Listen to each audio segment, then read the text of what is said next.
तो मैं professor KP. Sharma, कुछ लोगों ने रिक्वेस्ट किया है कि मैं अपना परिचय दे दूं, इसलिए मैं बताना चाहता हूं कि मैं के.पी. शर्मा हूं।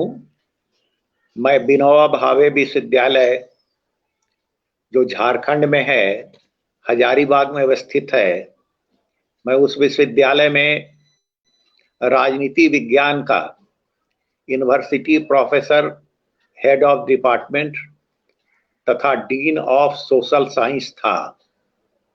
2008 ईस्वी में मैं सेवानिवृत्त हुआ हूं। इसके पूर्व मैं 42 वर्षों तक सामाजिक और राजनीतिक क्षेत्र में भी कार्य करता रहा, लेकिन अभी मैंने कुछ दिनों से मन बनाया है कि चूंकि मेरा बैकग्राउंड भी किसान का रहा है, मेरा परिवार भी किसान था और मैंने भी कुछ दिनों तक खेती की है, इसलिए बचे हुए समय को मैं स्वामी सहजानंद सरस्वती के द्वारा जो कार्य किए जा रहे थे उसी कार्य को मैं करना चाहता हूं, अर्थात किसानों के लिए मैं कार्य करना चाहता हूं। तो आज का विषय वह बिल्कुल ही तात्कालिक भी माना जा सकता है, इसलिए कि स्वामी सहजानंद सरस्वती और कृषि उत्पाद मूल्य की समस्या, यह विषय है। तो अभी जो वर्तमान समय में जो कुछ भारतीय संसद में किसानों से संबंधित जो बिल पास हुए और संसद और सड़क पर दोनों ही जगह इस बिल के समर्थन और विरोध में जो कुछ भी देखने को मिल रहा है, मैं कोई पक्ष बनकर उस पर उतरना नहीं चाहता हूं, बल्कि मेरा पक्ष होगा कि स्वामी सहजानंद सरस्वती का अगर वो होते या उनके जो किताबों में लिखा, उनके जो विचारों में बातें आई है, उसका किसान के मूल्य से क्या संबंध है। तो मैं आज सेमिनार में आने के पूर्व जो कुछ भी मुझे समय मिला, क्योंकि मैं दोबारा इस सेमिनार में बोल रहा हूं, किसी दूसरे व्यक्ति के स्थान पर बोल रहा हूं, क्योंकि वे उनके साथ ऐसी परिस्थिति हुई कि वो उपस्थित नहीं हो सकते थे। तो मैंने इसकी कुछ तैयारी की है। वैसे पूर्व में मैंने स्वामी सहजानंद सरस्वती की सारी रचनाओं को पढ़ा है, लेकिन उनका गीता हृदय को मैं नहीं पढ़ सका हूं। और अभी जो 2019 में वाल्टर हाउजर के द्वारा द बिहार प्रोविंशियल किसान सभा जो पब्लिश हुआ, जो उनकी थीसिस थी, उसको भी मैंने पढ़ने की कोशिश की। तो मैं यहां जो स्वामी सहजानंद सरस्वती के समर्थक हैं, जो उनको जानना चाहते हैं, मेरा एक एडवाइस होगा कि स्वामी सहजानंद सरस्वती की जो स्वलिखित पुस्तकें हैं उसे तो पढ़े ही, लेकिन बहुत बड़ा काम वाल्टर हाउजर ने दो रूप में किया है। एक तो काम किया है कि उसने स्वामी सहजानंद को विश्व स्तर पर स्थापित करने की कोशिश की, जो उनकी थीसिस है, जो पब्लिश आज हो चुकी है। इसके अलावे कोई एक विदेशी अंग्रेजी जानने वाला, जिसको हिंदी का बहुत ही कम ज्ञान हो, वह स्वामी सहजानंद सरस्वती के किताबों को ट्रांसलेट करे अंग्रेजी में और उसको अप टू डेट करे। सिर्फ ट्रांसलेट ही उन्होंने नहीं किया अंग्रेजी में, बल्कि किसान मूवमेंट के से संबंधित जो अन्य बातें, अन्य आलेख भी आए हैं, उनका भी उल्लेख उसमें किया है यदा कदा।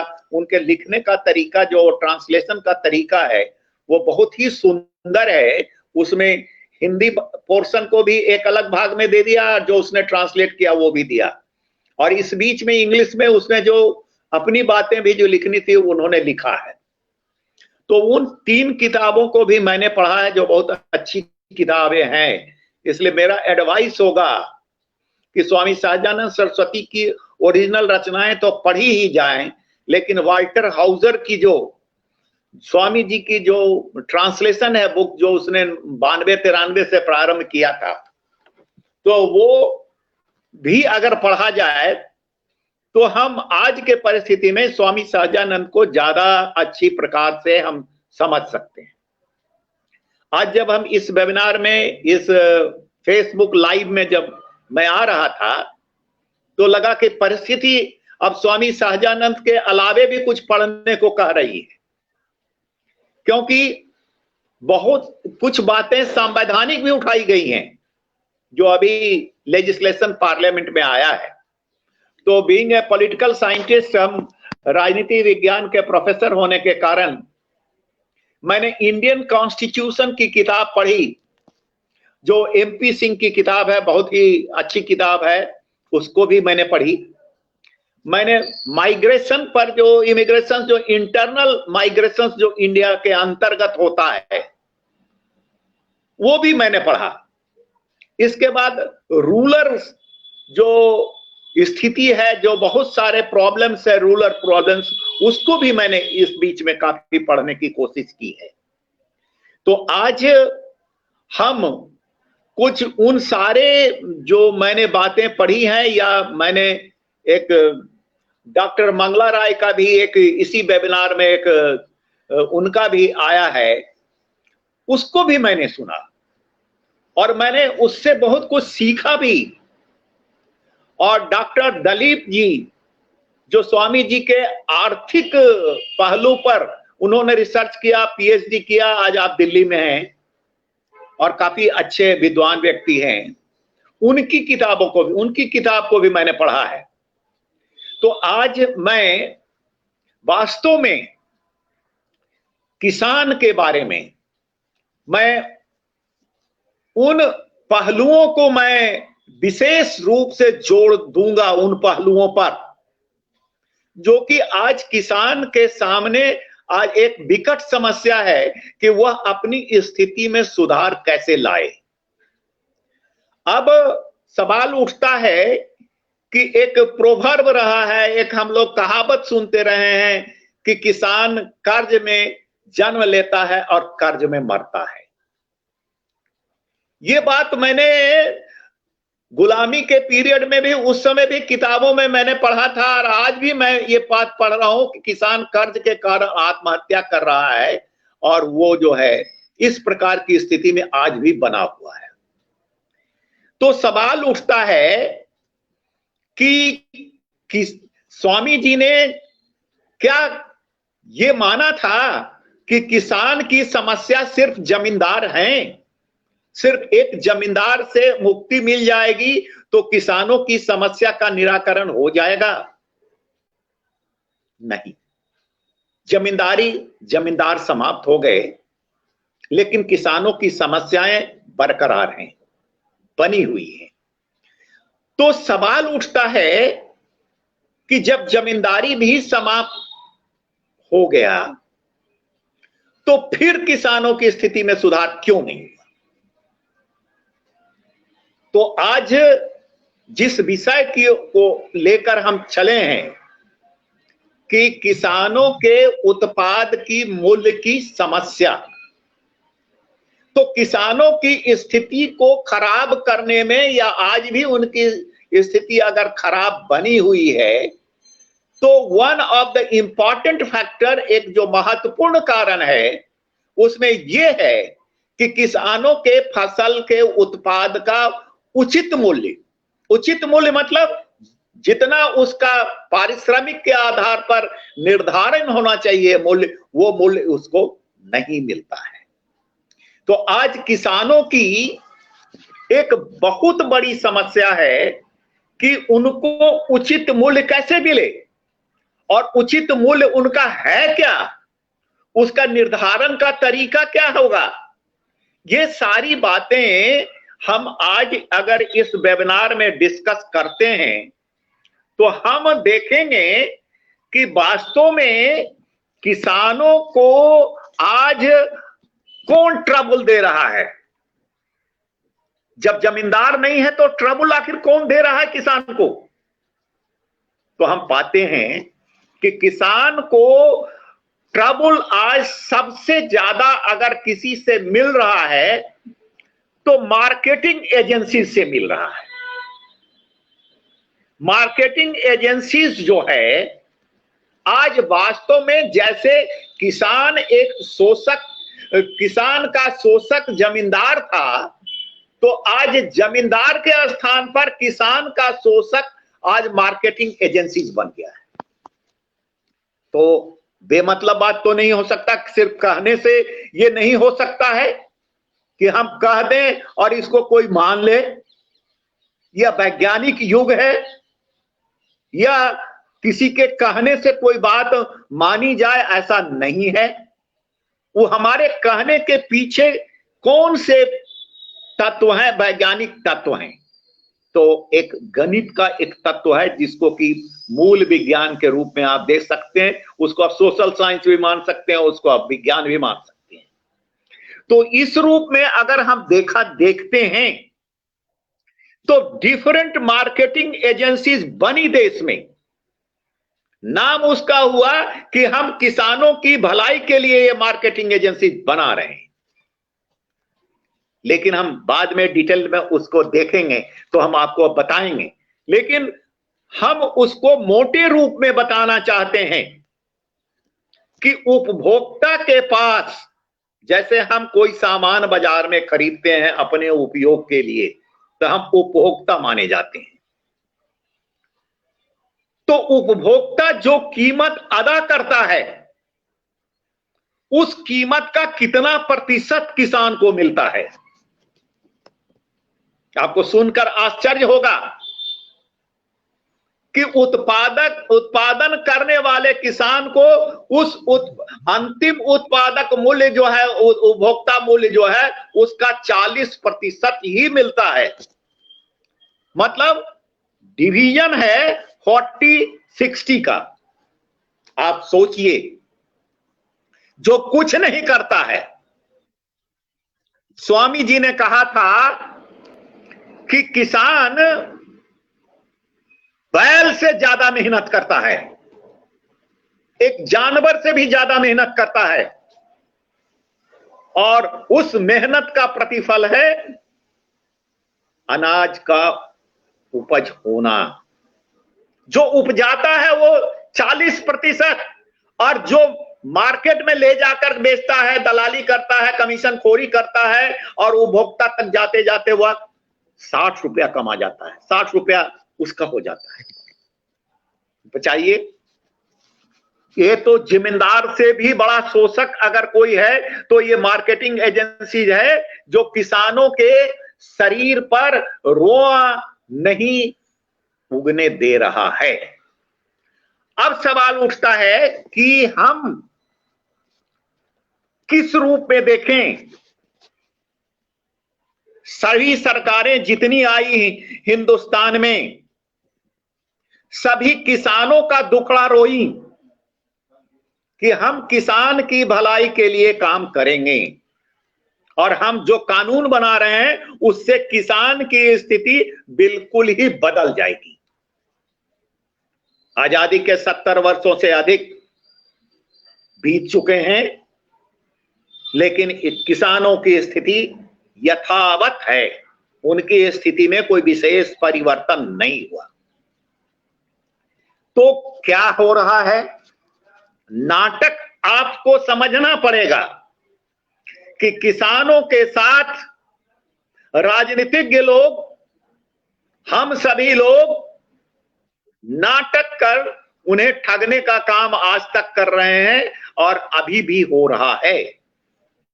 हम इस रूप में अगर हम देखेंगे, एक बहुत बड़ा मुद्दा सामने आया है। सामने लोग कहते हैं MSP. What is MSP? Minimum support price. मतलब हम किसानों के अन्न को हम कम से कम इस कीमत में खरीदेंगे। सरकार कहती है, उसकी एजेंसी जो एफसीआई है वो कहती है कि हम मिनिमम सपोर्ट प्राइस पर हम खरीदेंगे। और वो उसको मिनिमम सपोर्ट प्राइस को इन लोगों ने माना है कि ये किसान का लागत है, इस लागत उसका प्रॉफिटेबल हम पैसा दे रहे हैं। आप देखिए नाटक, यहां देख लीजिए, किसानों के एमएसपी के आधार पर जो अन्न खरीदे जाते हैं, तो कितने खरीदे जाते हैं? मात्र 6%। 94% का मूल्य बाजार तय करता है। बाजार मूल्य से वह सामान बेचता है। सरकार का खेल एमएसपी, अब बाजार का खेल किसानों के साथ तिकड़म, किसानों के साथ शोषण, 40 और 60। हम ये कहना चाहते हैं, पहले मैं सुन रहा था मंगला राय साहब को, मेरा भी ऐसा मानना है कि MSP is not a real price. MSP जो है, मिनिमम सपोर्ट प्राइस, वह किसानों के को मजदूरी नहीं देता है, किसानों के परिश्रम का को कीमत अदा नहीं करता है। ऐसा क्यों? क्योंकि किसान और उसका परिवार, आप किसान अगर हैं तो इसको बहुत अच्छी तरह समझ सकते हैं, किसान और उसका परिवार 365 दिन for whole of the year 24 hours का वो मजदूर है, अपने खेतों पर वो काम करता है। 24 घंटों का 365 दिन वो काम करता है। 8 घंटे की मजदूरी आप क्या देते हैं? 24 घंटे की मजदूरी क्या होगी? 12 बजे रात में भी किसान खेत में पानी पटाता हुआ पाया जाता है। वह बोरिंग के नीचे, वह जमीन से 30 फीट नीचे भी वो रात में घुसता हुआ कुएं में पाया जाता है। मैंने भी ऐसा किया है, इसलिए मैं ये बात बता रहा हूं। तो ये एमएसपी का निर्धारण एक आईवास है, इसमें प्रॉपर इसका कैलकुलेशन नहीं है। अगर कोई बैठे हमारे साथ अगर कैलकुलेट करने के लिए, तो मैं उसे कैलकुलेट करा दूंगा कि क्या, what is the cost of production. Mangala ji ने उस दिन ठीक कहा कि ये उनको उचित पारिश्रमिक नहीं मिलता है। अब देखिए, एमएसपी का गोरख धंधा, एक ओर आपने प्राइस तय किया, दूसरी ओर दलालों, ठेकेदारों और सरकारी कर्मचारियों ने मिलकर क्या काम किया। मैं आपको, अगर कोई एजेंसी अगर आए निष्पक्ष जांच करने के लिए, तो मैं उसे दिखा दूंगा कि मोर देन 50% एमएसपी का पैसा किसानों के पास नहीं जाता है। यह क्या गोरख धंधा है एमएसपी, इसको समझना जरूरी है। आप समझिए कि एमएसपी पर फसलों की खरीद कब होती है। एमएसपी पर फसलों की खरीद होती है उस समय जब किसान अपने अन्न को खेत से लाकर घर में लाता है, कटनी के बाद उसको आप कह सकते हैं, दौनी के बाद आप उसको कह सकते हैं। तो इस प्रकार से कौन स्टडी किया उस समय के मार्केट को? किताबों में तो लिखा हुआ है, मैंने भी पढ़ा, मैंने अपनी आंखों से देखा। मैं झारखंड में रहता हूं, जहां अपने खाने भर अन्न नहीं उपजता है, फिर भी यहां एमएसपी में गोरख धंधा मैंने देखा है। मतलब किसानों के नाम पर फॉल्स कार्ड बनाकर, उनका बनाकर बाजार मूल्य और एमएसपी मूल्य में उस समय अंतर रखा जाता है।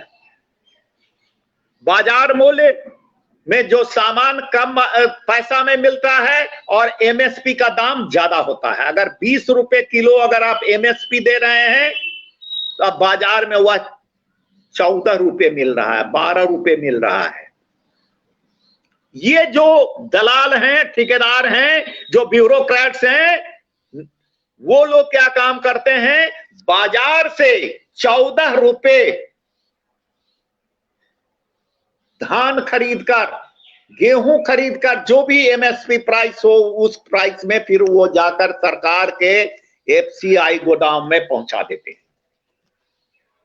मतलब 6 रुपए किलो बिना कुछ किए बंदरवाट एमएसपी का भी आधे एमएसपी का पैसा, किसानों का पैसा इन मार्केटिंग एजेंसीज के लोगों के पास, दलालों के पास जा रहा है। क्या किसी सरकार ने इसको रोकने की कोशिश की? क्या उनके नॉलेज में नहीं है? क्या विधायकों के, सांसदों के नॉलेज में नहीं है? जब हमारे जैसा एक मामूली एक प्रोफेसर को नॉलेज में है, ये बात तो मैं जानता हूं कि उनके नॉलेज में भी होगा, लेकिन कोई नहीं चाहता है कि उनका गलत आमदनी का सोर्स ड्राई हो जाए। इसलिए हम जो देखना चाहते हैं वो ये आपको बता रहे हैं कि एमएसपी के अंतर्गत भी गोरख धंधा जबरदस्त है। आज पंजाब में कुछ राजनीतिक दल इस्तीफा दे रहे हैं, आंदोलन करने के लिए जा रहे हैं। Who is the beneficiaries of MSP? बहुत सारे रिसर्च आर्टिकल्स हैं, बहुत सारी बातें अखबारों में आई है। Whether government will establish a commission, inquiry commission headed by supreme court जजेस, वो इस गोरख धंधे को क्या वो इंक्वायरी करेंगे? क्या किसानों के साथ इस प्रकार का खिलवाड़ करता रहा जाएगा और कहा जाएगा कि किसान की समर्थक सरकार है और किसान के पक्ष में कानून बन रहा है? ये बात अगर स्वामी सहजानंद सरस्वती होते, जिंदा होते, तो आज मार्केटिंग एजेंसीज के खिलाफ और इस प्रकार के गोरख धंधे के खिलाफ वो आंदोलन में खड़े होते। और आज हम लोगों को भी यह निर्णय करना चाहिए कि इसका हमें विरोध करना है। अब मैं आता हूं कि आप देखिए, बहुत विशेष सर्किल है। विशेष सर्किल क्या है? स्वामी सहजानंद सरस्वती को जिन्होंने पढ़ा है उनको मालूम होगा कि स्वामी सहजानंद सरस्वती का हमेशा यह दलील रही कि किसान और खेतिहर मजदूर कोई अलग वर्ग नहीं है, ये एक हैं। आज धनी और गरीब में 1 और 1000 का, 50 का, 1000 का अंतर हो सकता है, लेकिन किसान और मजदूर, खेत मजदूर के बीच में मामूली अंतर था, 0.5% का अंतर था या 1% का अंतर था। इसलिए ये अंतर नहीं माना जाता था। यह माना जाता था स्वामी सहजानंद सरस्वती के द्वारा कि दोनों के रहन सहन में, दोनों के बीच में बहुत अंतर नहीं है। इसलिए स्वामी सहजानंद सरस्वती का पॉलिटिकल एजेंडा था कि हमको किसान और मजदूर को एक साथ रखना है, हमको इनको अलग नहीं होने देना है, तभी हम अपने अधिकारों की लड़ाई लड़ सकते हैं। हमारे पास बार्गेनिंग कैपेसिटी होगा, हमारे पास वोटिंग पावर होगा, और हम वैसी स्थिति में हम अपने पक्ष में कोई काम कर सकते हैं। लेकिन आजादी के बाद, आजादी के पूर्व क्या था? जो नेशनल मूवमेंट पढ़े होंगे, जो स्वामी सहजानंद सरस्वती को पढ़े होंगे, हमारे एक व्हाट्सएप पर एक आदमी बड़ा लिख रहे थे, कोई अच्छा लिख रहे थे, मैंने उसको पढ़ा है और उनकी बात को भी मैं यहां दोहरा दे रहा हूं। आजादी के आंदोलन के समय में भी किसानों के नेता स्वामी सहजानंद सरस्वती को किसानों के छद्म नेता बनकर उनके आंदोलन को तोड़ने की कोशिश की गई।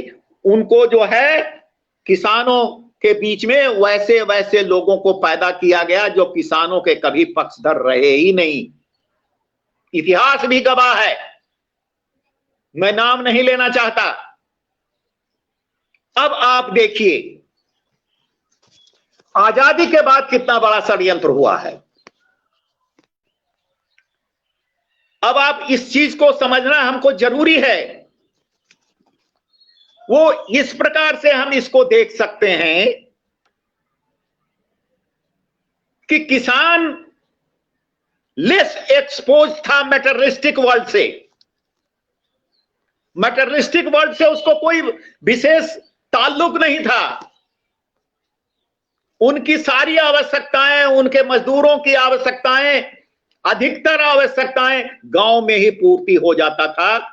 वो जूता से लेके, कपड़ा से लेके, सिर्फ नोनर के लिए, नमक के लिए ही शायद उनको बाहर जाना पड़ता होगा। तो ये जो संगठन था, किसान और मजदूरों का संगठन था, उसको कैसे तोड़ा गया? कहा गया कि नाउ मजदूरों की मजदूरी not in kind but it will be paid in cash. वो नगदी में उनकी मजदूरी पे की जाएगी। ये ऐसा क्यों हुआ? ऐसा इसलिए हुआ कि जो मजदूर पहले किसान के साथ खेती से जुड़ा हुआ था, अन्न की मजदूरी लेता था, खेत जमीन उससे लेता था काम के एवज में, वो अपना खेत समझ पर उस पर खेती करता था। अब कहा गया कि नहीं, किसान को इसको अन्न नहीं, इसको रुपए में अदा करना है। अब मजदूरी कितना फिक्स हुई है? आज मजदूरी फिक्स हुई है 300 रुपए के लगभग। और किसान पहले कितना मजदूरी देता था एक मजदूर को? अगर पुराने लोग होंगे, नौजवान को पता नहीं होगा, लेकिन हमको पता है, हमने मजदूरी दिया है और हमने ऐसा किया है। 3 से 4 किलो मजदूरी मिलता था मजदूरों को अन्न के रूप में। उसको कहा गया कि नहीं, अब आपको इसको काइंड में पेमेंट करना है। ठीक है, हम काइंड में भी दे सकते हैं, हम 300 रुपया भी दे सकते हैं, लेकिन 4 किलो धान का या 4 किलो चावल का भी 300 रुपया दाम होना चाहिए। क्या एमएसपी में यह बात है? किसान को आपने जो है मजदूरों से अलग कर दिया, किसान के ऊपर मजदूरों का बोझ और आप मजदूरी बढ़ा दिया, उसके अन्न का कीमत उस प्रोपोर्शन में आपने बढ़ाया नहीं। अगर कोई किसान होगा, अगर आप इसमें लिखना चाहते हैं, हमारे कमेंट्स करना चाहते हैं, तो आप कृपया कमेंट कीजिएगा। मैं भी सीखने की कोशिश करूंगा कि मैं गलत बोल रहा हूं या सही बोल रहा हूं। आज किसानों के अगर मजदूरी 300 रुपया अगर है, तो 50 रुपए का किलो जो है, आज 60 रुपए किलो चावल होना चाहिए जो मार्केट में 20 रुपए मिलता है। किसान कहां से पैसा देगा? किसान खेती छोड़कर भाग रहा है, वो गिरमिटिया मजदूर बन गया है। इमिग्रेशन, इंटरनल इमिग्रेशन में पढ़ रहा था तो उसमें देख रहा था किस सीजन में कहां का कितना मजदूर कहां जाता है। तो आपको देखना होगा हाउ द पोजीशन ऑफ किसान विल इंप्रूव। आपको प्रोपोर्शनेटली मजदूरी बढ़ाइए, दाम बढ़ाइए, प्रोपोर्शनेटली आप उसके अन्न को भी दाम बढ़ाइए। लेकिन what is reason behind it कि उसका दाम नहीं बढ़ता है? ये भी आप पॉलिटिक्स को आपको समझना पड़ेगा। रीजन बिहाइंड इट है कि अगर चावल का दाम 60 रुपए किलो हो जाएगा, मोटा चावल का दाम 50-60 रुपए किलो हो जाएगा, तो ये जो बाबू क्लास के लोग हैं, जो ऑफिसर क्लास के लोग हैं, वो पहले रिवोल्ट करेंगे और सरकार को पलट देंगे। सरकार को मालूम है कि किसान सरकार नहीं पलटती है, अगर सरकार पलटता है तो इस प्रकार का बुद्धिजीवी है, इस प्रकार का बाबू वर्ग का लोग पलटता है। तो just to appease a handful of people in India, आप किसानों की सरकार भी एक्सप्लॉइटेशन कर रही है। One of the agency of exploitation of the किसान इज ऑल्सो ए गवर्नमेंट। तो इसलिए ये जो मूल्य की समस्या है, इसको इससे जोड़ा जाए। मैं संथाल परगना में एक बार घूम रहा था, एक पॉलिटिकल मैं कार में घूम रहा था, चुनाव का समय था, उस समय धान काटने का समय था। मैं संथाल परगना में किसान के खेत पर गया, वोट मांगने के लिए गया। पूछा कि व्हाट इज योर प्रॉब्लम, आपकी क्या समस्या है? तो उसने कहा, प्रोफेसर साहब, हम कौन समस्या आपको बता दें कि खेत मेरा जपाल हो गया है। संथाल परगना में खेत बेचने का भी हमको अधिकार नहीं है कि हम खेत बेचकर भी हट जाएं। न हम बाल बच्चा को पढ़ा सकते हैं, न शादी ब्याह कर सकते हैं, न दवा दारू कर सकते हैं। कहता है कि खेत में जब अनाज उपजता है तो हमारे पास इतना पैसा नहीं है कि अनाज काटने के लिए हम मजदूर रख सकें। इसलिए अगर आप वोट मांगने आए हैं तो सरकार से हमको सब्सिडी पर धान काटने का मशीन दिला दीजिए।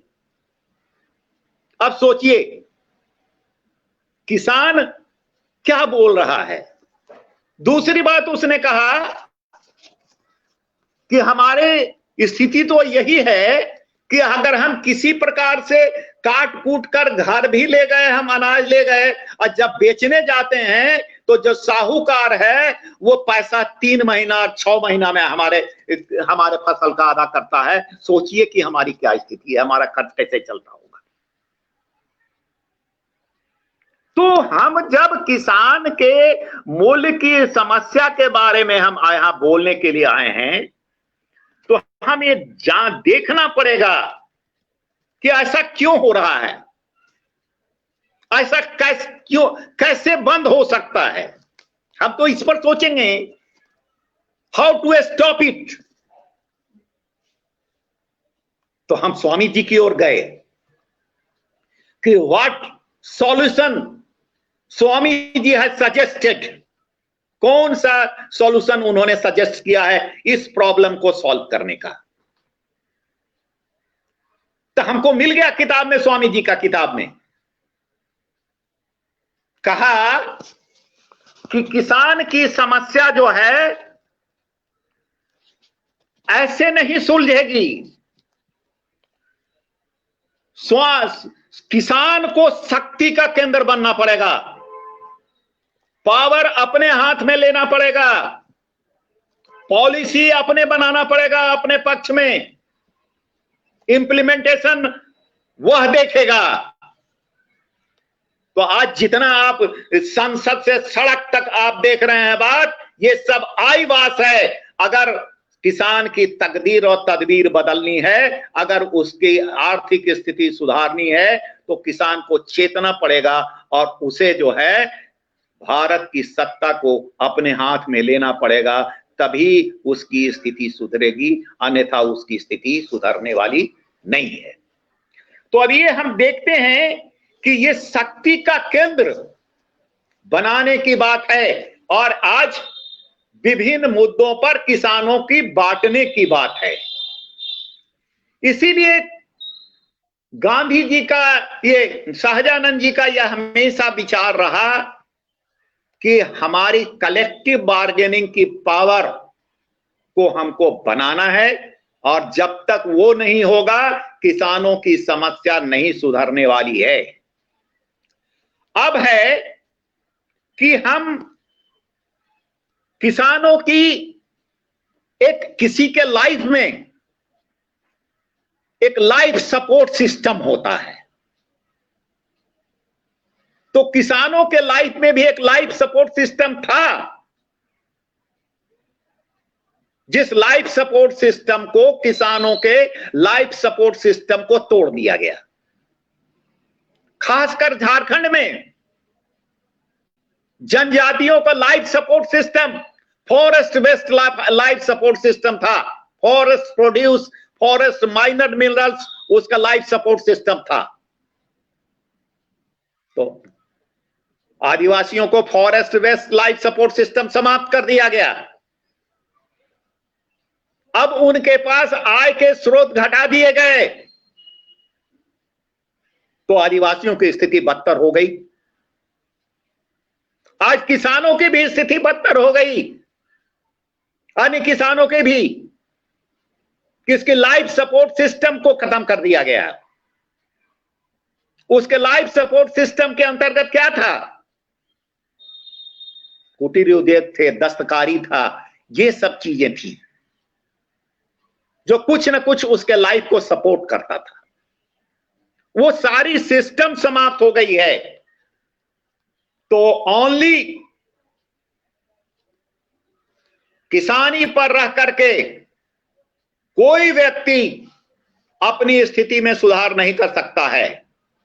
इसीलिए आज एक पहले कहावत था, उत्तम खेती मध्यम बान, अधम चाकरी भीख निदान। आज इसको उलट दिया गया है। भीख मांगने वाला किसान से ज्यादा अमीर है, नौकरी करने वाला किसान से ज्यादा खुशहाल है, और सबसे अगर फटेहाल कोई है तो वह भारत का किसान है। क्यों? इसलिए कि उसका लाइफ सपोर्ट सिस्टम को आपने खत्म कर दिया। अब सवाल उठता है कि हम स्वामी जी को फिर हम लेते हैं, हम आएंगे उसी जगह। स्वामी जी ने देखा था कि किसान का अगर हमको जिंदगी बनाना है, बिगाड़ना है, तो हमको जो है उसको, किसान जो उपजाता है वह कैसे उपजा रहा है, क्या उसको ज्ञान है इस बात का कि तुम जो चीज उपजा रहे हो वो तुम्हारी आवश्यकता की पूरी, लिक्विड मनी की पूरी पूर्ति कर देगा? किसान को आज कोई बताने वाला नहीं है। किसान खुद कुछ सीख लेता है तो उससे एक आध किसान कुछ उससे कमा ले रहा है। तो स्वामी जी ने कहा था कि किसानों की आमदनी को बढ़ाने के लिए किसानों को शिक्षा देने की आवश्यकता है कि फसल चक्र के आधार पर तुम खेती करो और तुम्हारी स्थिति सुधर सकती है, कुछ अच्छी स्थिति हो सकती है। वो कैसे हो सकती है? तो उन्होंने किसानों के खेती को कई भागों में बांट कर देखा। जैसे उन्होंने कहा कि कुछ खेत पर तुम मनी क्रॉप्स लगाओ, उसको बेचो, उससे नकदी पैसा तुम्हारे पास आएगा। कुछ खाने के लिए स्टेपल फूड्स जिसको कहते हैं, गेहूं, चावल, इस तरह का फसल उगाओ। इसी तरह से कहते थे कुछ वेजिटेबल्स उपजाओ, कुछ फ्रूट्स उपजाओ। इस तरह से अगर करोगे तब तुम्हारी आय बढ़ सकती है, खेती से में भी आय बढ़ सकती है। इसको मैं समझाऊंगा, अभी नीचे आऊंगा तो। इंदिरा गांधी को मैं याद करता हूं, जब शास्त्री जी के समय में हिंदुस्तान में सबसे बड़ा फूड क्राइसिस हुआ था, तो इंदिरा गांधी ने कहा था कि हिंदुस्तान में इस स्थिति में सुधार के लिए लोगों को फूड हैबिट्स बदलना पड़ेगा। हम लकीर के फकीर के जैसी खेती नहीं करेंगे। वैज्ञानिक लोग एक कैलोरीज का डाटा बनाते हैं, हम उतने कैलोरीज का हम खाएंगे। हम विभिन्न तरह का जो अधिक एक कट्ठे में आलू उपजता है 10 से 20 मन, गेहूं उपजता है 2 से 3 मन, 1 मन, 2 मन, 3 मन। अगर हम भूखे हैं, कैलोरीज हमको दूसरे जगह मिल रहा है, तो हम काहे गेहूं उपजावेंगे, हम आलू क्यों नहीं उपजावेंगे? तो इस प्रकार से उन्होंने कहा था कि फूड हैबिट्स चेंज किया जाए। अब मैं आता हूं कि किसानों की कितनी आय होनी चाहिए उसके ऑनरेबल जिंदगी जीने के लिए, इस पर कोई नहीं बोलता है। मेरा कहना है कि 5 आदमी के किसानों के परिवार की आमदनी मंथली 50,000 रुपीज होनी चाहिए। जब दूसरे की है तो उसकी भी ये आमदनी होनी चाहिए। तो सवाल उठता है कि क्या सरकार इनको अपने खजाने से पैसा देगी? क्या उसके पास इतना पैसा है? नहीं, सरकार नहीं दे सकती है, लेकिन सरकार इतना कर सकती है कि किसानों को कैपेबल बना सकती है। उनके यहाँ टेक्नोलॉजी ट्रांसफर करके, अर्बन से रूरल टेक्नोलॉजी ट्रांसफर करके हर घर में कुछ ना कुछ कुटीर उद्योग को खड़ा करके हर किसान को मंथली 50,000 रुपीज तक आ सकता है, हिंदुस्तान में भी अगर प्रॉपर प्लानिंग हो और इसके ऊपर सोच हो तो इस प्रकार से हम देखते हैं कि हम उसके लाइफ सपोर्ट सिस्टम को बढ़ा देंगे। कुटीर उद्योग, हस्तकरघा, ये जो भी चीज है, या कंप्यूटर का आज ये जा गया है, बहुत सा जो है चीज हम जो है गांव में बना सकते हैं, जो आज बड़े बड़े फैक्ट्रियों में बनता है वो गांव में बन सकता है। तो इसकी भी जरूरत है। उसके बाद गांधी जी आए, कि स्वामी सहजानंद सरस्वती आए, उन्होंने कहा कि इससे ही सिर्फ किसान की हालत नहीं सुधरेगी, हमको खेती में वैज्ञानिक तरीके से मशीनीकरण करके, टेक्नोलॉजी ट्रांसफर करके हमको वहां अपग्रेड करना होगा खेती को, हमको उसको प्रॉफिटेबल बनाना होगा। और नाउअडेज किसानों के पास कोई सब्स्टिट्यूट नहीं है। जिस आधार पर मजदूरी बढ़ाई गई है, किसान फसल से उसकी पूर्ति नहीं कर सकता है। एक ही उपाय है, मशीनीकरण कर दिया जाए।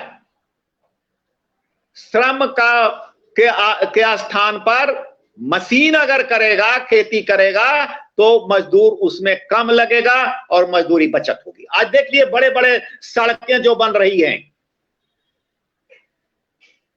are they labor oriented? No, not at all. They are machinery oriented. क्यों? इसलिए कि मजदूरी से कॉस्ट इतना अधिक बढ़ जाएगा कि इंफ्रास्ट्रक्चर का विकास नहीं हो पाता, तेजी से भी नहीं होगा। तो इस प्रकार से हम देखते हैं कि ये जो है कि स्वामी सहजानंद सरस्वती जो कहते थे कि ये करना पड़ेगा आज जो सरकार आई है, पार्लियामेंट में जो आई है, एक बहाना बना के आई है, एक कानून बन गया है कि ये कानून अगर हम बन जाएगा तो किसानों को सरकार तो के बूते के बात नहीं था कि वो किसान को मशीन दे सके, एक्सटेंशन सर्विसेज दे सके। आज पीपी मोड पर बिजनेस बन रहा है, सड़क बन रहा है, सब कुछ बन रहा है, तो पीपी मोड पर किसानी भी होगा। अर्थात पूंजी अब किसान के पास नहीं है, सरकार के पास नहीं है, तो पूंजी बाहर का लोग आके लगाएगा और वो खेती का विकास करेगा, वो किसानों की स्थिति में सुधार करेगा। अर्थात सरकार ने किसानों की स्थिति के रिस्पॉन्सिबिलिटी, सुधार की स्थिति की रिस्पॉन्सिबिलिटी लेने से इनकार कर दिया। कहा कि हमसे 70 साल में इसकी स्थिति हम नहीं सुधार सके और हमसे अब नहीं सुधर सकता है, इसलिए हम अब चलते हैं और देखते हैं कि प्राइवेट एजेंसी जो है, कॉरपोरेट जो है, ये सारे लोग मिलकर के किसानी करें और वो जो है से उसकी स्थिति को सुधार सकते हैं। वो पूंजी उसमें लगाएंगे, सरकार की पूंजी वहां नहीं लगेगी इंफ्रास्ट्रक्चर में। जैसे आज इंफ्रास्ट्रक्चर में आज सरकार की पूंजी नहीं लग रही है, अब सड़क पर चलते हैं तो उसका अलग टैक्स देना हो रहा है। तो आज किसान को भी इंफ्रास्ट्रक्चर बढ़ाने के लिए आज सरकारी पूंजी नहीं लगेगी, वो पूंजी लगेगा, प्राइवेट पूंजी लगेगी, कॉर्पोरेट्स का पूंजी लगेगा। इस प्रकार से हम देखते हैं कि हम जो है किसान के बारे में जो देखते हैं कि ये स्थिति है। आज 80% किसान अपना बोझ नहीं उठा पा रहा है, 80%। आज कोरोना पीरियड ने तो एक्सपोज कर दिया, इसको बता दिया कि किसान कहां भाग के चला जा रहा है। पहले अंग्रेज गिरमिटिया बनाकर ले जाते थे, विदेशों में ले जाते थे, आज हिंदुस्तान में गिरमिटिया किसान बन रहा है। कि इसलिए कि 80% किसानों की स्थिति बहुत खराब है। आज crisis of faith Radha Krishnan ने किताब लिखा है। हिंदुस्तान में देखिए क्राइसिस ऑफ फेथ का क्या जमाना है। आज मजदूर को ऐसा भड़का दिया कुछ लोगों ने, राजनीतिक दलों ने, कि दोनों एक दूसरे के खूनी प्यासे हो गए, मार काट तक बच गई। इससे किसको लॉस हुआ और किसको फायदा हुआ? लड्डू लड़े और झिल्ली झड़े,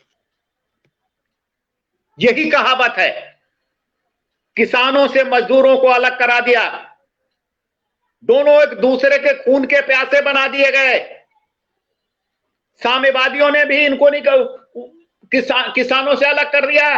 जो और राजनीतिक दल ने शासन कहा, उनको भी कहा कि तुमको हम पैसा से मजदूरी देंगे, किसान के साथ मत रहो, हम ज्यादा मजदूरी देंगे। तो ये यूनिटी भंग कर दी गई है और सब लोगों ने मिलकर भंग किया है। इस किसके लिए? फायदे के लिए भंग किया है, इसलिए कि किसान के हाथ में शासन नहीं जा सके, वो शक्ति उसके हाथ में ना जा सके, वह देश का विधाता निर्माता न बन सके, इसलिए जो है ये सारी षड्यंत्र किए गए हैं। अब हम देखना चाहते हैं कि हम जब देखना चाहेंगे तो अब हम स्वामी सहजानंद सरस्वती को अगर हम इस रूप में देखता है तो उन्होंने कुछ समस्याएं किसान की गिनाई थी। वो गिनाया था कि किसान की जमींदार से संबंधित समस्या है, किसानों के चीनी मिल के मालिकों से संबंधित समस्या है, किसानों के लिए बाजार की समस्या है, किसानों के लिए उचित दाम की समस्या है, किसानों के लिए मूल्य संवर्धन की समस्या है, किसानों के लिए नकदी की समस्या है, किसानों के लिए यंत्रीकरण की समस्या है। इस प्रकार से स्वामी सहजानंद सरस्वती ने किसानों की समस्या को खोलकर सामने रख दिया था। अगर एक एक समस्या पर भी अगर 70 सालों में काम किया जाता तो ये सारी समस्याएं दूर हो सकती थी, लेकिन ईमानदारी किसी ने भी किसान के साथ नहीं दिखाया है। अब सवाल उठता है कि हम किसान के लिए हम क्या कर सकते हैं। कि स्वामी सच्चिदानंद सरस्वती ने तो उसी समय कह दिया था कि हम किसानों के लिए सिर्फ राजनीतिक स्वतंत्रता के लिए ही हम आंदोलन नहीं कर रहे हैं, हम किसानों के आर्थिक आजादी के लिए भी आंदोलन कर रहे हैं, जो आज इनकम्प्लीट है स्वामी सच्चिदानंद सरस्वती के जाने के बाद। अब हम सवाल उठता है कि हम इसको अब हम देखेंगे कि कैसे क्या किया जाए। तो अब हम इसको अगर हम बहुत ज्यादा अगर समय ले रहे हैं, इसलिए हमको संक्षेप करना पड़ रहा है। अब हम देखते हैं कि किसानों, एग्रीकल्चर वर्कर और नॉन एग्रीकल्चर वर्कर दोनों श्रम करते हैं, मजदूरी करते हैं, लेकिन दोनों के वेजेज में अंतर है। किसान जो प्रोड्यूस करता है उसके सामान का कीमत कम है, इंडस्ट्रियलिस्ट लोग जो सामान पैदा करते हैं जो वो कीमत भी उसका ज्यादा है, लाभ भी ज्यादा है। अब इसके मतलब हमको देखना है कि हम किस प्रकार से हम इसको समझने के लिए हमको करना पड़ेगा, जिस पर अब हम आ गए हैं कि मार्केटिंग चैनल को दुरुस्त करना पड़ेगा, मिडिलमैन समाप्त करना होगा, टेक्नोलॉजी पर खर्च करना होगा, मूल्य संवर्धन करना होगा, फूड प्रोसेसिंग करना होगा, ऑनलाइन मार्केटिंग करना होगा। अब इस चीज को समझ लीजिए आप कि भारत के कृषि बाजार को समझना जरूरी है। It is not a American कृषि मार्केट, इट इज इंडियन कृषि मार्केट। तो भारत में एक सब्सिडी का नाटक है कि हम किसान के लिए क्या करें। इसको तो हम सस्ता जो है अनाज और सस्ता हम फर्टिलाइजर दे देते हैं, सब्सिडी पर दे रहे हैं। आप देखिए खाद के समय में क्या होता है, सब्सिडी जब मिलता है कोई चीज पर तो कितना % उनके ब्यूरोक्रेट्स मार जाते हैं, क्या उनको झेलना पड़ता है। तो ये सारे नाटक हैं। जो मार्केटिंग एजेंसीज हैं हिंदुस्तान में, वो किसानों के पक्ष में काम नहीं करती है, वो बिचौलिए के पक्ष में काम करती है। आपको कहने के लिए इलेक्शंस वगैरह कुछ करवाए जाते हैं, वो भी सब दलाल और ठेकेदार जो है पैसा खर्च करके उसमें एजेंसीज में चुनाव, मार्केटिंग बोर्ड्स में चुनाव जीत कर जाते हैं, जो किसानों का शोषण करने का काम करते हैं। तो अब है हिंदुस्तान के मार्केटिंग को आप ऐसे नहीं समझ सकते हैं। उदाहरण से हिंदुस्तान का आदमी कहता है कि जरा खोल के बताइए, तो आप समझ लीजिए। मैंने कुछ दिन पहले टाइम्स ऑफ इंडिया में 1-2 साल पहले पढ़ा था, तो उसमें था कि great Indian robbery of onions, प्याज की कालाबाजारी नहीं, वो कहा जाए रॉबरी, डकैती। कैसे? देखिए किसान को क्या स्थिति है। एक समय था कि देख लीजिए कि कैसे किसान सरकार बदल देता है कुछ ही दिन में। उसके प्रोड्यूस को आप देखिए, जब 80 रुपए प्याज हो जाता है तो सरकारें बदल जाती है। 200 रुपए अगर तेल हो जाए तो सरकारें बदल जाएगी। लेकिन अगर 90 रुपए, अगर 100 रुपए लीटर अगर पेट्रोल और डीजल होता है तो सरकार नहीं बदलती है, इसलिए कि डीजल और पेट्रोल जो है पीने की चीज नहीं है, खाने का चीज गेहूं और चावल है जो किसानों के खेत में उपजता है। अरब कंट्री को 100 रुपए मिलेगा, सरकार को जीएसटी में 60 रुपए मिलेगा, लेकिन किसान को 100 रुपए किलो नहीं मिलेगा। अगर 100 रुपए किलो बिकेगा तो सरकार बदल जाएगी। इसलिए किसान के देह पर रुआं नहीं आने देना है, ये नीति है। तो इस प्रकार से हम देखते हैं कि हमको इस मार्केटिंग के तिलिस्म को समझना पड़ेगा कि क्या तिलिस्म है। हमने एक किताब बहुत पहले पढ़ा था, तिलिस्मी किताब थी, क्या उनका नाम था, मैं भूल रहा हूं वो किताब का नाम, जो उपन्यास था बहुत लंबा चौड़ा उपन्यास था। तो किसान का मार्केटिंग एक तिलिस्म है। वो तिलिस्म क्या है? किसान जब के घर से अनाज निकलता है तो हमारे और आपके बीच पहुंचते पहुंचते वह 6 हैंड से गुजरता है, 6 हाथ से जाता है। वो कैसे 6 हाथ से जाता है?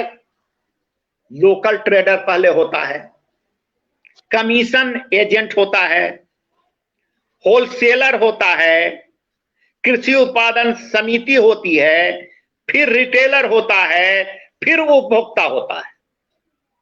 आप हर आदमी 5-10% अपना प्रॉफिट मार्जिन रखता है, आजकल चला जाता है, उससे कम में कोई बिजनेस नहीं करता है। और ये 60% ले लेते हैं और किसान को 40%। किसी में तो हम आपको डाटा देंगे कि किसान को 25 और 30% भी नहीं मिल पाता है। तो इस प्रकार से आप देखते हैं कि एक कृषि उत्पादन बाजार समिति, जिसके लिए आज इतना हंगामा हो रहा है कि कृषि उत्पादन समिति बंद हो जाएगा, जबकि ऐसा होना नहीं है।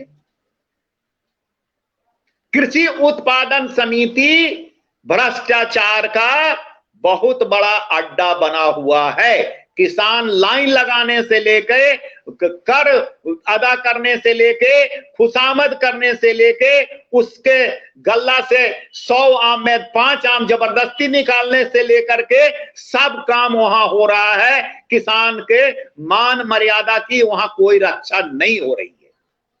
बिहार में तो एफएमसी जो मार्केटिंग एजेंसीज को समाप्त कर दिया गया, लेकिन फिर भी स्थिति तो नहीं सुधरी। तो हम ये देखना चाहते हैं कि कितनी एजेंसीज बनी हुई है। ऑक्टोपस है, ऑक्टोपस को आप देखते हैं ना कि कैसे चारों ओर से जकड़ लेता है। तो कानून के ऑक्टोपस से भारत के किसानों को जकड़ दिया गया है। आज के कानून के तहत अगर कानूनों को गिनाऊं तो सैकड़ों कानून हैं जो ऑक्टोपस के समान किसानों को जकड़ रखा है और उनको एक एक बूंद कर करके उनका खून चूस रहा है। वो है एग्रीकल्चर प्रोड्यूस मार्केटिंग, जिसको एपीएमसी कहा जाता है, agriculture price commission, tea board, jute corporation, market federation, NABARD जिसको कहते हैं, डेयरी डेवलपमेंट बोर्ड। इस प्रकार से हजारों कानून हैं, हजारों एजेंसियां हैं जो किसान के भलाई के लिए बनाई गई, जिसमें नियुक्तियां की गई, इस नाम पर नियुक्तियां हुई जो किसानों को शोषण करने के सिवा उनको इन एजेंसियों से कोई फायदा नहीं हुआ। अगर होता, ये एजेंसी अगर सक्सेसफुल थे तो आज किसानों की तकदीर और तदबीर बदल जानी चाहिए। इसलिए मैं पूछना चाहता हूं कि क्या भलाई हुई इन एजेंसियों से? क्या इन एजेंसियों को बना रहने का अधिकार है? अगर तुम भलाई नहीं कर सकते हो, शोषण कर सकते हो, तो हिंदुस्तान में ऐसा मत मानिए कि अभी जो कानून बन गया, it will also be one day you will see it will be also redundant. इसमें भी इतनी व्याधियां घुस जाएगी, इतने तरह के उसमें अवगुण आ जाएंगे, शोषणकारी तत्व आ जाएंगे कि वह भी बेकार हो जाएगा। ये तभी बदल सकता है जब किसानों की सरकार होगी, तब ऐसा कुछ भी नहीं होगा, क्योंकि उनको किसान को शोषण करने का अधिकार नहीं होगा। तो इस प्रकार से हम देखना चाहते हैं कि आज अगर हम नए नए फसल सब आ गए हैं, नई नई चीजें पैदा होने लगी है, तो and use price and production price में आपको अंतर तो अब समझ में आ गया कि 40 और 60 का अंतर है। तो मारा जा रहा है उपभोक्ता भी, अब मारा जा रहा है किसान भी, अब बीच में बिना कोई काम किए हुए जो है वो मालो माल हो रहा है। हर्रे लगे ना पिटकिरी और रंग चोखा, ऐसे बिचौलिए लोग बीच में घुसे हुए हैं और उन्हीं लोग आज आंदोलन खड़ा करवा रहे हैं और सब कुछ करते हैं कि हम किसान के बहुत बड़े रक्षक हैं। अब कीमत का खेल देखिए, आपको मैंने बता दिया कि किस प्रकार से एमएसपी में कीमत का खेल है। अब सवाल आता है कि कृषि राज्य का विषय है, स्टेट सब्जेक्ट है, ठीक है। इस पर आज बहुत सारे कुछ लोगों का मैंने देखा है, पेपर में भी देखा है, जो अपने आप को कानूनी विशेषज्ञ कहते हैं, ठीक है। It is A state subject. जो मार्केटिंग कंपनीज भी है वो स्टेट सब्जेक्ट है। लेकिन भारत के संविधान के अनुच्छेद 301 में लिखा हुआ है कि अगर ये राज्य स्तर के बाहर व्यापार होगा, अंतर्राज्यीय व्यापार अगर उसका खोल दिया जाएगा, तो वो केंद्र सरकार का कानून उस पर मान्य होगा, वो राज्य सरकार का कानून उस पर मान्य नहीं होगा। राज्य सरकार कुछ ऐसा नहीं कर सकती कि वह किसी सामान को आने से अधिक टैक्स लगा के रोक सके या अपने सामान को वो ज्यादा टैक्स लगा सके। तो इस प्रकार से आप देखते हैं कि ये चीज संवैधानिक रूप में सरकार ने कहा कि हम किसी को, हम जितनी स्टेट गवर्नमेंट की एजेंसीज हम किसी को हम समाप्त नहीं कर सकते हैं, बल्कि हम एक नई एजेंसीज भी बना रहे हैं। Let us there should be a competition between two the agencies, एक प्रतिस्पर्धा हो कि कौन किसान के भलाई के लिए ज्यादा काम करता है। मुझे मालूम है कि कोई भलाई के लिए काम करने वाले नहीं है, कुछ दिन में इनका भी वही अस्त्र होगा जो आज राज्य एजेंसियों की है। फिर भी हमको ये तो मानना पड़ेगा कि किसानों की स्थिति खराब होने के पीछे सिर्फ प्राइस पॉलिसी ही नहीं है, और भी कुछ बातें हैं जो किसानों की स्थिति को खराब कर रही है। वो क्या है? वो है कि कृषि का 30 से 40% फार्म उत्पाद नष्ट हो जाता है।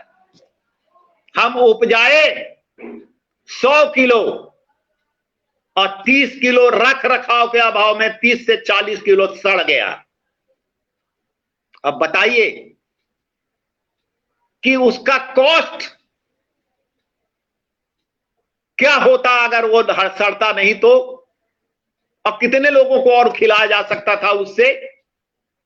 मतलब वी आर लैकिंग इंफ्रास्ट्रक्चर।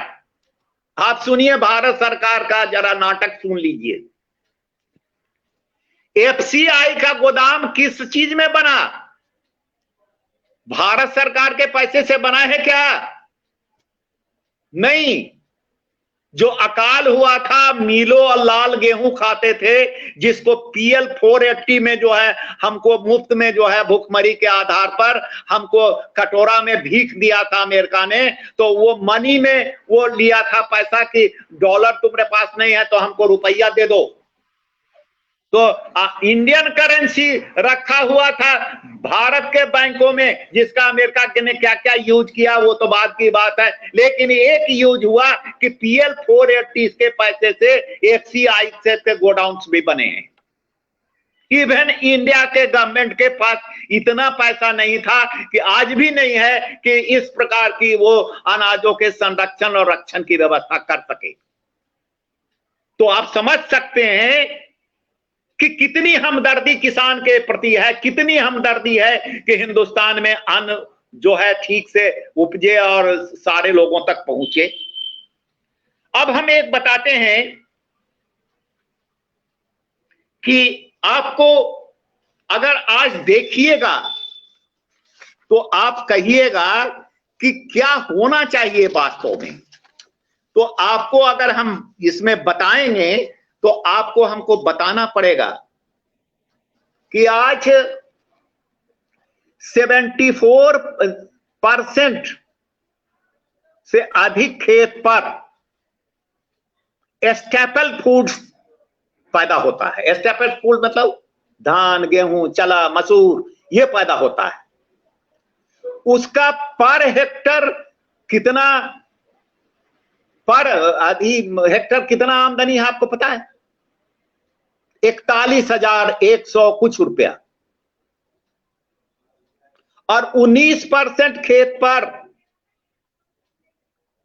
मसाला, सब्जी, फल, इन सबों चीजों की खेती होती है। और उसका पर हेक्टर क्या आमदनी है आपको जानते हैं?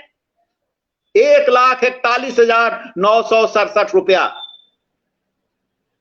मतलब 1 लाख रुपया पर हेक्टर अगर किसान गेहूं स्टेपल फूड का अगर खेती छोड़कर अगर इस ओर डाइवर्ट करता है तो वह 1 लाख रुपया पर हेक्टर अधिक कमा सकता है, अधिक उसको आमदनी होगी, उसको कोई बताने वाला नहीं है।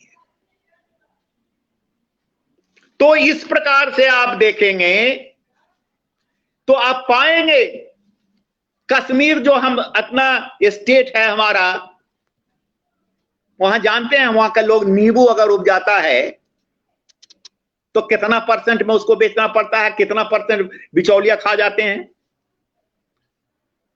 65% बिचौलिया खाते हैं और 35% किसान के पास जाता है।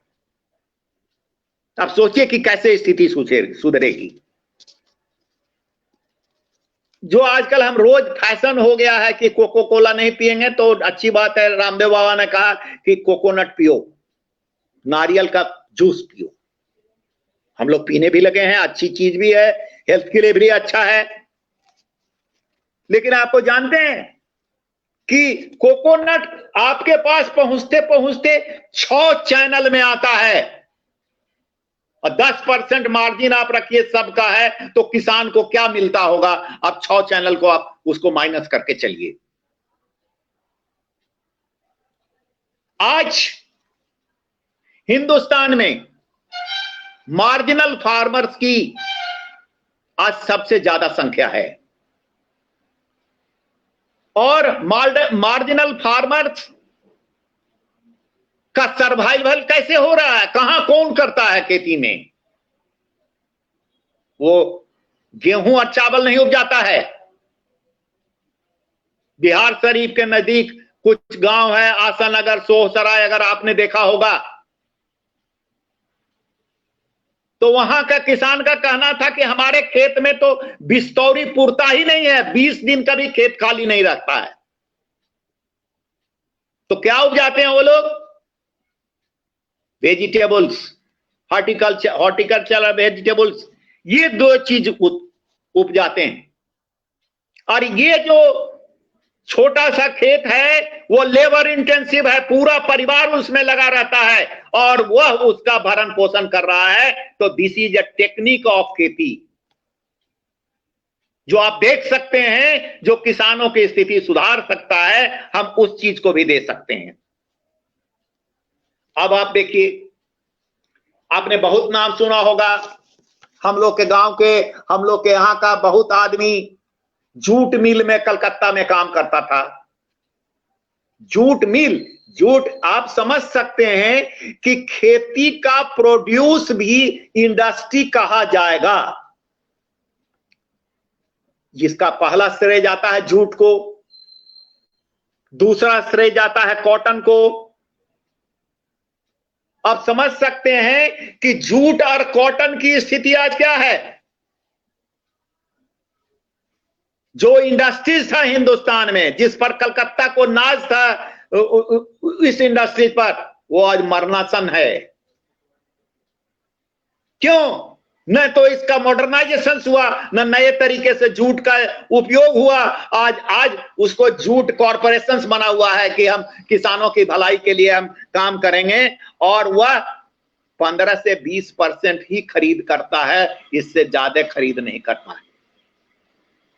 सिर्फ 15-20, सॉरी आपको 15-20 बोल दिया, डाटा 5% का है। 5%। What is the use of this jute corporations when they are purchasing 5%?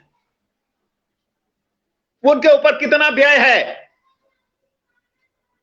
क्यों ये इस प्रकार के कॉरपोरेशंस रहेंगे व्हाइट एलिफेंट? क्यों वे किसानों के शोषण करेंगे? अब आप देखिए, कॉटन का किसान रोज आत्महत्या कर रहा है। महाराष्ट्र में पढ़िए, दूसरे जगह पढ़िए, तो कॉटन भी 5 और 6 हाथ से गुजरता है उसका व्यापार। हिंदुस्तान में कपड़े के व्यवसाय, जो कभी मोनोपोली हुआ करता था कपड़ा के व्यवसाय में, हिंदुस्तान का बाबा आदम से मोनोपोली हुआ करता था। अंग्रेजों ने उस मोनोपोली को तोड़ा, गांधी जी ने उसको पुनः स्थापित करने की कोशिश की, खादी भंडार बनाया। खादी में क्या घोटाला है वो तो भगवान ही जाने। हमको जब से खादी वाले ने कहा कि भाई ये घोटाला हमारे यहाँ है और इतना पैसा ये चेयरमैन और फलना फलना आदमी खा रहा है, खादी का जो कीमत होना चाहिए 10 रुपए मीटर, इन लोगों की कीमत के कारण जो 25-30 रुपए मीटर बिक रहा है घोटालेबाजों का कारण। तो जो रोजगार दे सकता था वहां तो घोटालेबाजों को हम कंट्रोल में, उस एजेंसीज को हमने दे दिया है, तो कल्याण कैसे होगा? अब आइए, फ्लोरिकल्चर का जमाना आ गया। फूल शौकीन हम लोग भी ज्यादा हो गए हैं, विदेशों में भी सप्लाई करते हैं। तो आप जानते हैं कि what is the production of floriculture में? इकाई दहाई सैकड़ा हजार 10,000 लाख 10 लाख 17,54,000 मेट्रिक टन का है। 17,54,000 मीट्रिक टन। आप जानते हैं इसमें बर्बाद कितना होता है और कितना प्राइस मिलता है इसको उपजाने वाले को? इसमें 75% बर्बाद हो जाता है। क्यों बर्बाद हो जाता है? ट्रांसपोर्टेशन और इसको रख रखाव की कोई व्यवस्था नहीं है। और इनमें उनको मिलता कितना है किसानों को? तो कहा जाता है कि किसानों को इसमें 20 से 25% ही पैसा मिल पाता है, 75% पैसा एजेंसीज मार लेती है। सेव आज का एक बहुत उन्नत व्यवसाय हिमाचल प्रदेश और दूसरे राज्यों को, कश्मीर का माना जाता है। तो ये सेव जो है, वहां भी जाकर के आप देखिए कि क्या गोरख धंधा है, कैसे बिचौलियापन की बात है।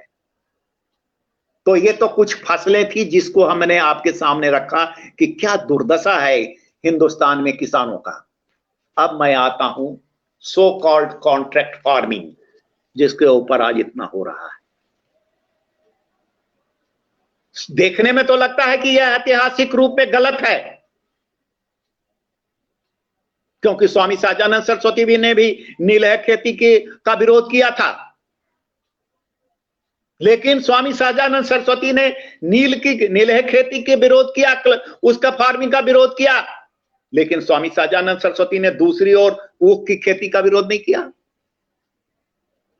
बल्कि उसने सजेस्ट किया था, जो आज आपको सजेस्ट कर रही है गवर्नमेंट, कि स्वामी सहजानंद सरस्वती ने कहा था कि ऊख के मिल के मालिकों को इनको बीज, खाद, पैसा और जो एक्सटेंशन सर्विस है ये इनको देना चाहिए।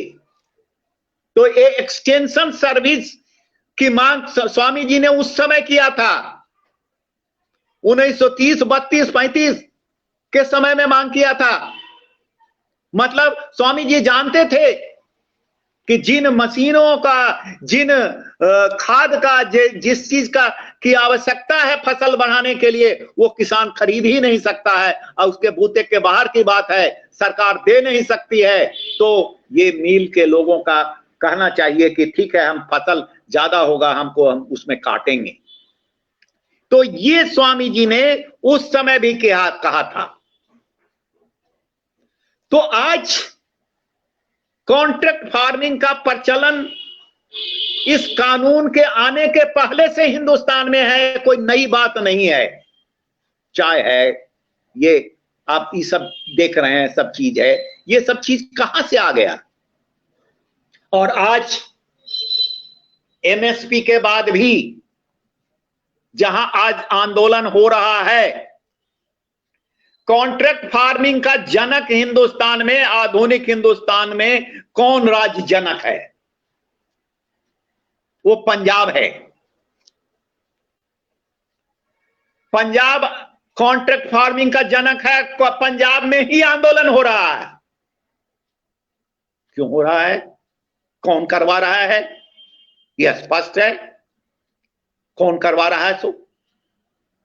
तो ये चीज जो आते हैं कि आप कॉन्ट्रैक्ट फार्मिंग को क्या फायदा हो सकता है,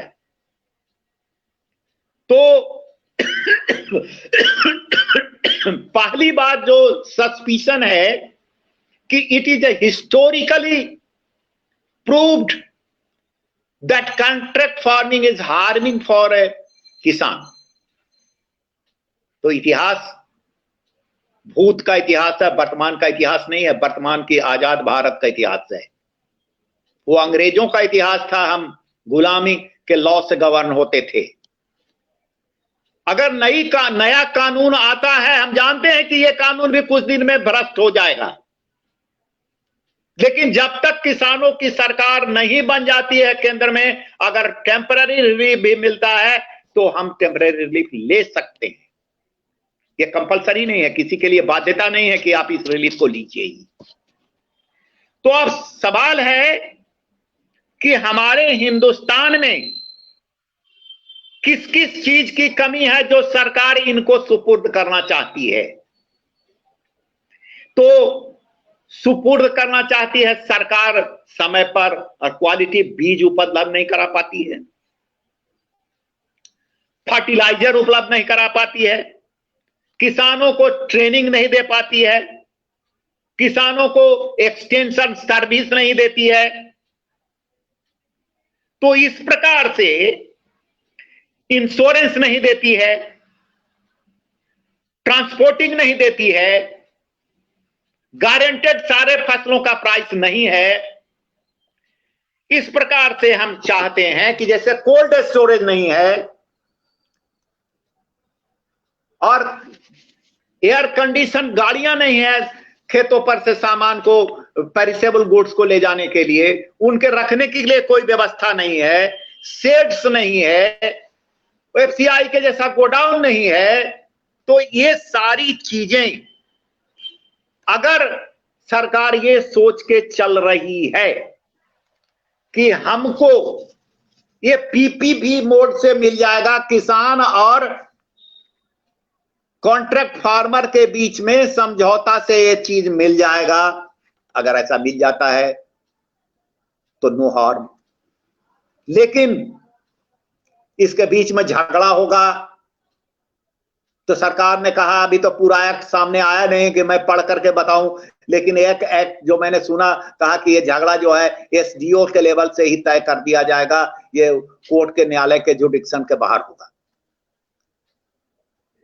ये झगड़ा होगा नहीं, वन पार्टी एग्रीमेंट है। ये जो है ऐसा किसान के पक्ष में जो है वो सारे क्लाउज हैं।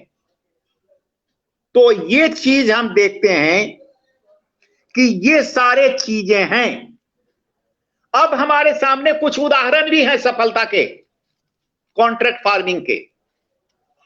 जैसे पेप्सी वाले ने एटलांटा आलू का उत्पादन करवा करके किसानों को 15 रुपए पर हेक्टर, 15,000 रुपए पर हेक्टर जो है अधिक आमदनी दी है जितना वो था।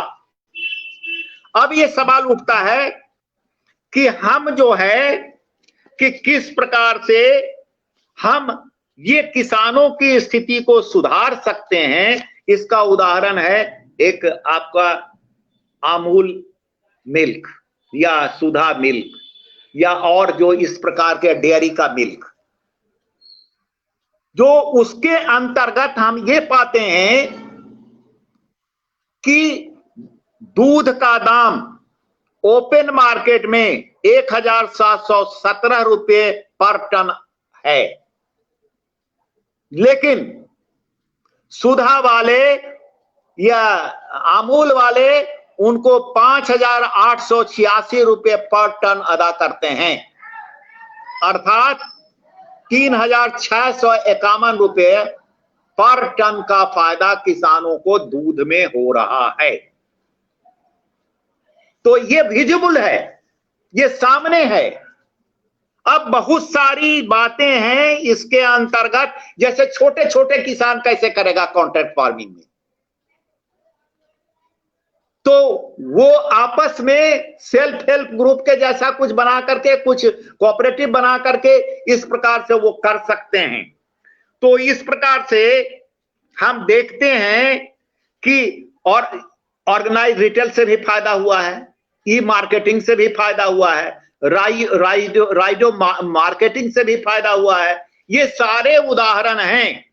अब मैं एक बात बताता हूं, यहां आने के पूर्व, वेबिनार में आने के पूर्व, कल मैंने एक जो कॉर्पोरेट फार्मिंग, जो कॉन्ट्रैक्ट फार्मिंग करता है, करवाते हैं दिल्ली में विदेशी कंपनी, उनके लोगों से मैंने कुछ क्वेश्चनायर किया कि please give me answer in yes और नो। तो बोला यस आई एम रेडी। तो हमने उनसे क्वेश्चन किया कि कॉन्ट्रैक्ट फार्मिंग का if there is any law in this respect, तो बोला नो लॉ, कोई लॉ नहीं था। तो हम कैसे करते, हम बोले कहा तब आप कैसे करते थे? तो हम किसान के म्यूचुअल अंडरस्टैंडिंग से हम लोग इस काम को करते थे। दूसरी बात उन्होंने पूछा कि आप उनको क्या क्या देते हैं। हमने पूछा सीड्स देते हैं, फर्टिलाइजर देते हैं, ट्रेनिंग देते हैं, सर्विस देते हैं, एक्सटेंशन सर्विस देते हैं, क्या क्या देते हैं? तो उन्होंने कहा कि नहीं, वी आर प्रोवाइडिंग सीड्स, मैं सिर्फ उनको बीज देता हूं। हम बोले वेदर ये सीड्स जो है भारत में पैदा किया गया रिसर्च के आधार पर होता है या विदेश का रहता है? तो उन्होंने बोला नहीं, ये सीड हम विदेश से मंगाते हैं, इंडिया में ट्रायल करके तब हम इसको डिस्ट्रीब्यूट करते हैं। ये मोर ग्रोइंग सीड्स है, ये ज्यादा बीमारी से बचाव वाला है। पूछे फर्टिलाइजर देते हैं? तो बोले नहीं, लेकिन हम उनको शिक्षा देते हैं कि इस जमीन में फर्टिलाइजर का क्या रेशियो होना चाहिए, कौन कौन फर्टिलाइजर पाना चाहिए, अलग अलग फर्टिलाइजर आप मत दें। हम उनको ट्रेनिंग देते हैं बहुत सारे चीजों का। सर्विस में हम उनको सिर्फ हम सुझाव देते हैं, ये चीज देते हैं। बोले कि वेदर इंश्योरेंस आप उनको फसल का बीमा देते हैं? तो बोले नहीं, हम बीमा नहीं देते हैं, बल्कि लियाजन सर्विस करते हैं। हम जो है इंश्योरेंस वाले से उनका तालमेल करवा देते हैं कि आप इंश्योरेंस करा लीजिए तो आप ज्यादा अच्छे रहिएगा। मतलब ये काम भी करते हैं, वो लिहाजा का भी काम करते हैं, किसानों को दिलवाते हैं। हम उनको ट्रांसपोर्टेशन देते हैं। तो आज ट्रांसपोर्टेशन बहुत बड़ा मुद्दा है। आज खेती किसानी के लिए ये सबसे अहम मुद्दा है। एक बहुत बड़ा भाग ट्रांसपोर्टेशन में किसानों के फसल का कीमत का चला जाता है। उसके बाद बोले हम गारंटी ऑफ प्राइस। बोला yes, we are just like a MSP. हम तो एमएसपी सब जहां भी खेती कर रहे हैं एमएसपी करते हैं। एमएसपी मतलब 1 ईयर का फसल का गारंटी है कि हम इस कीमत में लेंगे, चाहे प्राइस घटे या बढ़े, हम उस कीमत में लेने के लिए तैयार हैं। हम पूछे बोनस देते हो? तो बोला नहीं, बोनस के बारे में बोला कि नहीं देते हैं। व्हाट इनपुट फैसिलिटी, हम पूछे कि इनपुट फैसिलिटी क्या देते हो, तो बोला कि आई प्रोवाइड ट्रेनिंग, सीड्स और नथिंग एल्स। एक्सटेंशन सर्विस, बोला कि नहीं देते हैं। वाटर, तो बोला वाटर के लिए हम सिर्फ उनको शिक्षा देते हैं कि ड्रिप इरिगेशन करो, उनको हम जैसे जैसे विश्व में जो कम पानी लगने वाला जो सिस्टम है और जो भारत सरकार जो इसमें सब्सिडी वगैरह देती है उस स्कीम को भी बताते हैं उनको, हम उनको करते हैं। अब उसको मैंने प्रश्न किया जो हिंदुस्तान के बहुत माकूल प्रश्न है आज के समय में। हमने उनसे प्रश्न किया कि होल्डिंग क्या होना चाहिए, कितना होल्डिंग्स में आप करेंगे कम से कम, तो बोला कि छोटा होल्डिंग्स में तो हमारा काम चलेगा नहीं, हमको 20 से 25 एकड़ से कम जमीन नहीं चाहिए। तो हम बोले तुम कैसे करते हो भाई, आप लोग कैसे करते हो, तो बोला हम पूरा गांव से कॉन्ट्रैक्ट, पूरा गांव हमको दे देता है, एक पूरा गांव उसमें आ जाता है। हमको जिस तरीके से उन लोग आपस में अति करके समझौता करके पूरा गांव को गांव वही खेती करता है और उसका पूरा फसल हम खरीदते हैं, और हम सिर्फ एक फसल की खरीद करते हैं, वो स्पेशलाइजेशन है उसका पोटैटो आलू में। तो वो उसने कहा कि हम पूछे कि क्या तुम उसको कुछ छोड़ते भी हो उसके उपयोग के लिए, तो बोला हाँ थोड़ा बहुत अगर कहते हैं लोग कि हमको अपना पर्सनल उपयोग के लिए है तो वो हम आलू उनको छोड़ भी देते हैं, वो अपने पास रख सकते हैं। अब हम उनके पूछे हाँ कि आप और बताइए एक्सपोर्ट ओरिएंटेड तो नहीं है आपका, सरकार को बहुत आजकल है चिंता कि हम हिंदुस्तान के लोग कम खाएं, विदेश में हम अपने सामान को ज्यादा बेचें एक फॉरेन एक्सचेंज के।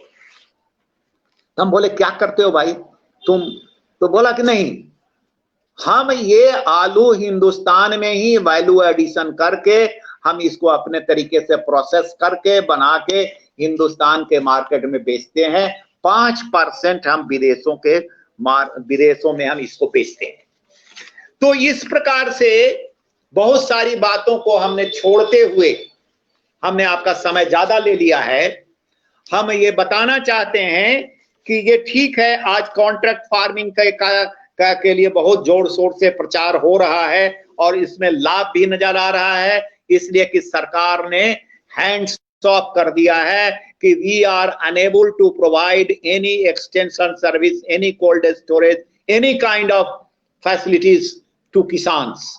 सो आपको you will have to go just like a PPP model. तो this is nothing but it is a PP model. तो अब सवाल है कि कॉन्ट्रैक्ट फार्मिंग क्या में एक सवाल था कि क्या कॉन्ट्रैक्ट फार्मिंग में वो खुद खेती करता है? नहीं, वो खेती नहीं करता है, वो खेत पर अधिकार नहीं होगा उसका, वो सिर्फ हमको बीज देता है और सामान खरीदने की गारंटी देता है। इसलिए ये भ्रम त्याग दीजिए कि वो हमारे खेत पर कब्जा कर लेगा।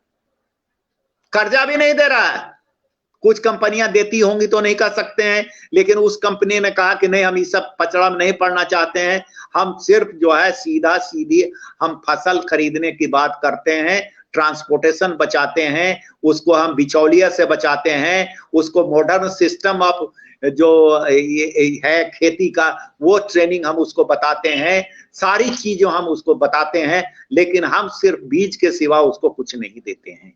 और कंपनियां भी देती होंगी, जैसे कंटेनर्स वगैरह जो आज हरा पीला जो है आप देखते हैं, एकागो जो आपको ट्रे सब मिल रहा है, ये सब पहले नजर नहीं आता था। ये सब दीज आर द देन है कॉन्ट्रैक्ट फार्मिंग का, ये सब देन है। किसान कभी ट्रे वरे में नहीं कोई सामान सब्जी बेचता था, लेकिन आज ट्रे में सारा दूध सामान सब बिक रहा है। These are the product of contract farming. तो इस प्रकार से मैंने कुछ बातें आपके सामने रखी है कि किसानों की स्थिति, तकदीर और तदबीर बदलने के लिए किसानों का शासन, जैसा स्वामी जी कहते थे, पावर उनके हाथ में आना होगा, नीति निर्माता उनको बनना होगा, एडमिनिस्ट्रेशन उनके अंतर्गत रहेगा, तभी उनकी स्थिति की सुधार होगी। और जो ये डिसइंटीग्रेशन है किसान और मजदूर के बीच में, उस डिसइंटीग्रेशन को एक करना पड़ेगा, दोनों को एक मिलाना करना पड़ेगा, तभी वो बार्गेनिंग कैपेसिटी उनके पास आएगी, तभी वो शासन सत्ता में आ सकते हैं, तभी उनकी स्थिति में सुधार हो सकता है। मुझे इतना ही कहना था। आपने इतना समय दिया, इसके लिए आप सबों को बहुत बहुत धन्यवाद। नमस्कार।